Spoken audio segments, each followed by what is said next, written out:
ওই কামলারা ভাড়া কে তোর জীবনের শেষ দিন। জামাতের সময় ঝামেলা করিস না, দেরি হয়ে গেলে জামাত পাবো না। তোরা জামাত পাইতে হইব না।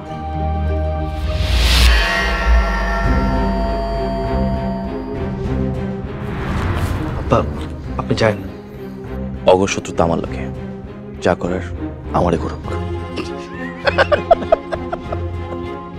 আরে আব্বা ডাকতাছস, যে তোরে খুন করতে আইছে তারে?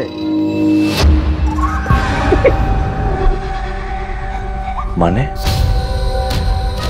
তুই যতবার আমার আব্বা ডাকছস ততবার আমার ঘৃণায় আমার বমি আইছে।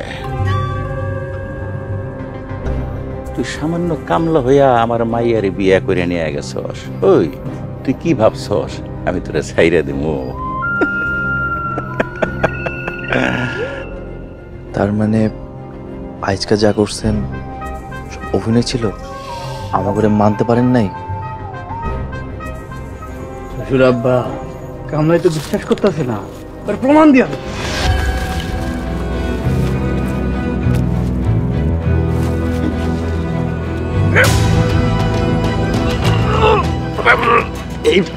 কি করলেন আব্বা? তুই কামলা হইয়া যে দুঃসাহস আমার লগে দেখাইছস এইটা তার প্রতিশোধ নিলাম। কেন লাইক মারতেছে?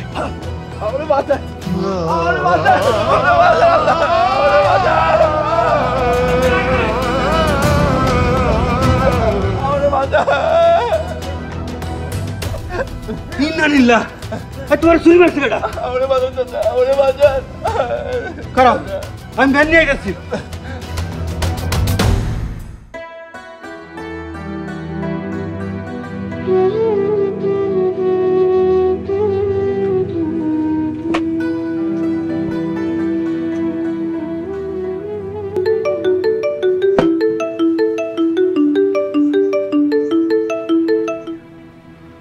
হ্যালো,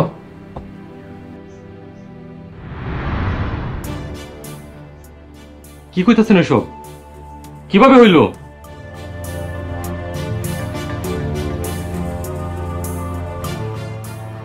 কি হইছে? কারা জানি জামাল ভাইরে ছুরি দিয়ে আঘাত করছে। হায় আল্লাহ, এখন ভাইজানের কি অবস্থা? অবস্থা খুবই খারাপ, হাসপাতালে যাইতে হইব। আমিও যাবো। ঠিক আছে চলো।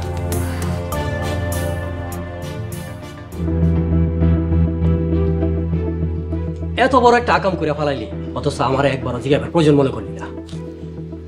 আপনার কথাতেই তো আমি তো করে কইছিলাম জামাল রে ফুসলা ফাসলা তার শ্বশুর বাড়ি পাঠাইতে, আর বিনিময়ে কৌশলে জামালের বউরে তর করে দিতাম, আর জামাল রে আমার বাড়ি চাকর বানায় রাখতাম। ওর মতো বিশ্বস্ত চাকর আমার দরকার। আমি ভাবলাম হালারে খতম করে দে। তোরা তো একটু বেশি ভাবস। এখন পড়ছে তো আমার চিরশত্রু মাতবরের হাতে। এখন জামাল যদি মাতবরের তোগর নাম কয়ে দে, তাহলে তো মাতবর আমার ইলেকশনের চেয়ারম্যানে খাড়াইতে দিব না। তাহলে এক কাম করি, ওরা হাসপাতালে গিয়া খুন করে আস। আবার উল্টাপাল্টা কথা কস, তোরা আর কিছু করবি না। তোরা কয়দিন আন্ডারগ্রাউন্ডে থাক, দেখি আমি কি করণ চাই। ঠিক আছে চল। নগদ পেমেন্টে 500 টাকা পর্যন্ত ক্যাশব্যাক আর লেনদেনে প্রতিদিন ডিপ ফ্রিজ এবং ঘন্টায় ঘন্টায় এসি টিভি সহ দারুণ সব গিফট।